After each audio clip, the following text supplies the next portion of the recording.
ஹெல்த்தியான veg ragi soup செய்யலாமா? Hello friends, எல்லோரும் எப்படி இருக்கீங்க? எல்லோரும் நல்லா இருக்கணும்னு கடவுளை வேண்டிக்கிறேன். இது உங்கள் தோழியின் Vels cooking channel. Welcome to Vels cooking. இன்றைக்கி ரொம்ப சூப்பரான ஹெல்த்தியான ராகி வச்சு ஒரு சூப்பரான வெஜ் ராகி சூப் எப்படி செய்யுதுன்னு பார்க்கலாம். ஸோ இது குழந்தைங்களுக்கு கொடுத்திங்கன்னா ரொம்ப ரொம்ப ஹெல்த்தியாக இருப்பாங்க. இது மாதிரி பனி நாட்களில் மழை நாட்கள்லையும் நீங்கள் சூப் குழந்தைங்களுக்கு செஞ்சு கொடுங்க. ரொம்ப ரொம்ப தொண்டைக்கு இதமாக இருக்கும்.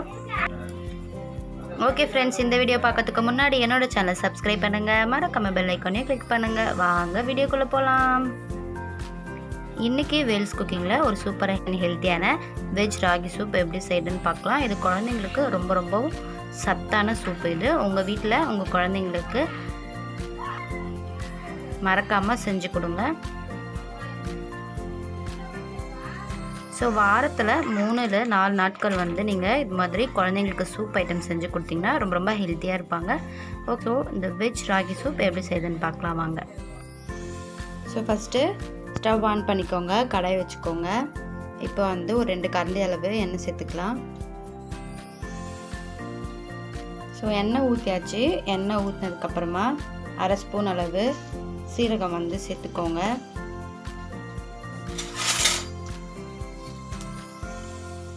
சீரகம் நல்லா பொரிஞ்சதும் சின்ன சின்னதாக கட் பண்ணி வச்சுருக்க பூண்டு சேர்த்துக்கோங்க. நான் ஒரு 10 பூண்டு பற்கள் சின்ன சின்னதாக கட் பண்ணி சேர்த்துருக்கேன். கூடவே இஞ்சியும் சேர்த்துக்கோங்க. ஸோ இப்போ இது கூடவே ஒரு பச்சை மிளகாய் ஆட் பண்ணிக்கோங்க. ஸோ உங்கள் காரத்துக்கு ஏற்ற மாதிரி நீங்கள் மிளகாய் ஆட் பண்ணிக்கோங்க. ஒரு வெங்காயம் மட்டும் சின்ன சின்னதாக கட் பண்ணி சேர்த்துக்கோங்க. ஸோ வெங்காயம் சேர்த்து இது நல்லா வதக்கி விட்டுக்கோங்க. ஸோ குழந்தைங்களுக்கு இது மாதிரி சூப்லாம் செஞ்சு கொடுங்க, ரொம்ப ரொம்ப ஹெல்த்தியாக இருப்பாங்க. ஸோ வெங்காயம் ஓரளவுக்கு வதங்கினதுக்கப்புறமா உங்களுக்கு பிடிச்ச காய்கறிகள்லாம் சேர்த்துக்கோங்க. ஸோ நான் இன்றைக்கி ஒரு 4 பீன்ஸ், 1/2 கேரட், கொஞ்சமாக கோஸ் எடுத்துக்கிறேன். அதேமாரி கொஞ்சமாக காலிஃப்ளவர் உப்பு மஞ்சத்தூளில் லைட்டாக வேக வச்சு எடுத்துருக்கேன். வெங்காயம் ஒரு 1 நிமிஷம் போல் வதங்கினதுக்கப்புறமா நம்ம கட் பண்ணி வச்சுருக்க காய்கறிகளை உள்ளே சேர்த்துக்கலாம்.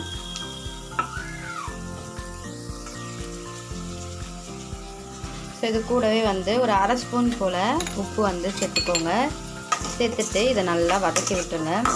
ஸோ ஒரு 2 மினிட்ஸ் காய்கறிகள் நல்லா வதக்கி விடுங்க.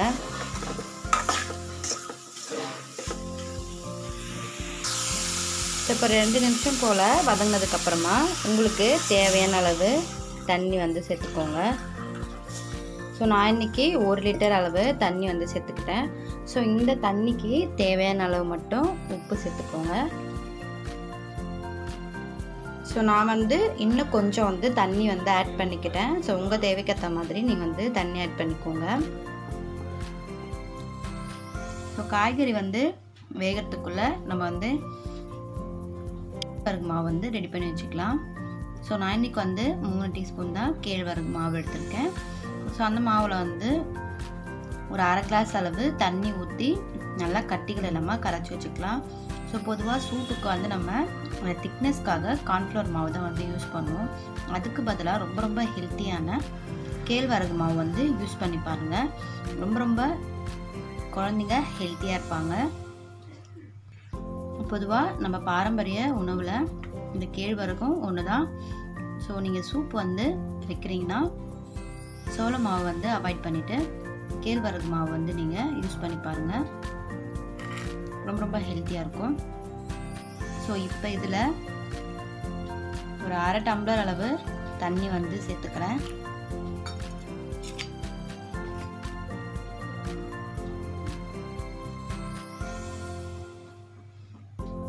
ஸோ இந்த சூப் ஐட்டம்ஸ் இது மாதிரி மழை பனி நாட்களில் நீங்கள் செஞ்சு கொடுத்தீங்கன்னா ரொம்ப ரொம்ப நல்லாயிருக்கும். ஸோ குழந்தைங்களும் ரொம்ப விரும்பி சாப்பிடுவாங்க.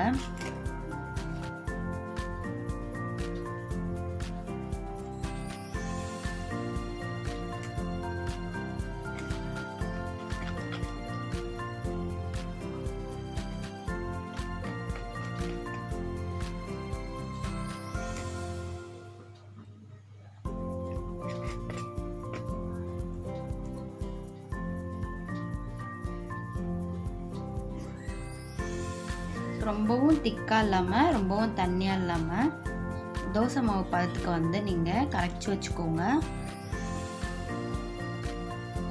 இந்த கேழ்வரகு மாவு வந்து தண்ணி ஊற்றி நல்லா கரைச்சி வச்சாச்சு. ஸோ நான் இன்றைக்கி வந்து 1 லிட்டர், அதுக்கப்புறமா கொஞ்சம் தண்ணி வந்து எக்ஸஸாக எடுத்துக்கிறதுனால நான் வந்து 3 ஸ்பூன் வந்து ஆட் பண்ணியிருக்கேன். ஸோ நீங்கள் வந்து 1 லிட்டர் தண்ணி எடுத்துருந்தீங்கன்னா 2 ஸ்பூன் மட்டும் ஆட் பண்ணிக்கோங்க, உங்களுக்கு வந்து கரெக்டாக இருக்கும்.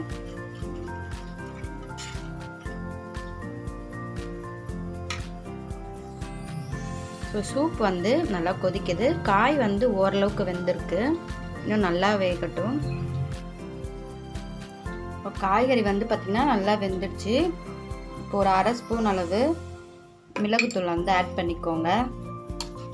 ஆட் பண்ணிவிட்டு இது நல்லா மிக்ஸ் பண்ணி விட்டுக்கோங்க. ஸோ உங்கள் காரத்துக்கு ஏற்ற மாதிரி பச்சை மிளகாவும் மிளகுத்தூளும் ஆட் பண்ணிக்கோங்க. ஸோ இப்போ வந்து நம்ம கலக்கி வச்சுருக்க கேழ்வரகு மாவு வந்து ஊற்றிக்கலாம். ஸோ இந்த கேழ்வரகு மாவு வந்து ஊற்றின உடனே வந்து நம்ம கலக்கி விட்டுக்கலாம். ஸோ ஏன்னா அடியில் வந்து ஃபுல்லாக கட்டி கட்டி ஆகிடும். இந்த கேழ்வரகு மாவு ஊற்றினதுக்கப்புறமா ஒரு 2 மினிட்ஸ் வந்து கைவிடாமல் நல்லா மிக்ஸ் பண்ணி விட்டுட்டே இருங்க.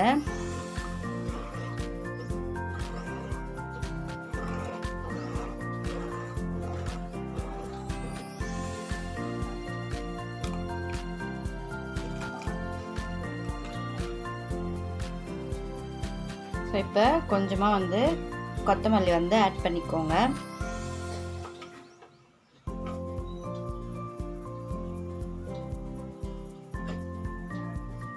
ஸோ கொத்தமல்லி ஆட் பண்ணிவிட்டு ஒரு 1 நிமிஷம் போல் அப்படியே இருக்கட்டும். ஸோ நம்ம எவ்வளோ தண்ணியாக இருந்தது, இந்த ராகி வந்து ஊற்றினதுக்கப்புறமா நல்லா திக்காயிடுச்சு.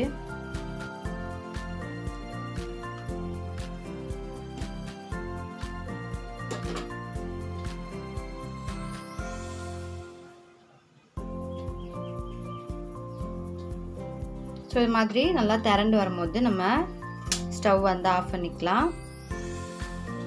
ஸோ இப்போ இது ஒரு சூப் பவுலில் மாற்றி குழந்தைங்களுக்கு வந்து கொடுங்க. ரொம்ப ரொம்ப ஹெல்த்தியான ராகி சூப் வந்து ரெடி ஆயிடுச்சு.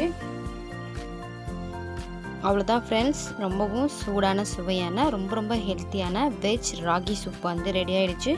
உங்கள் குழந்தைங்களுக்கு இந்த சூப்பை மிஸ் பண்ணாமல் கொடுங்க. ஓகே ஃப்ரெண்ட்ஸ்,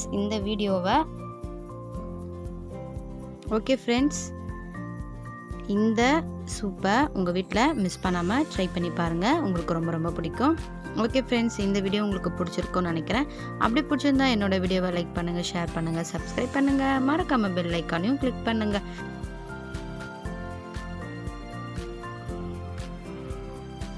தேங்க்ஸ் ஃபார் வாட்சிங். Bye bye.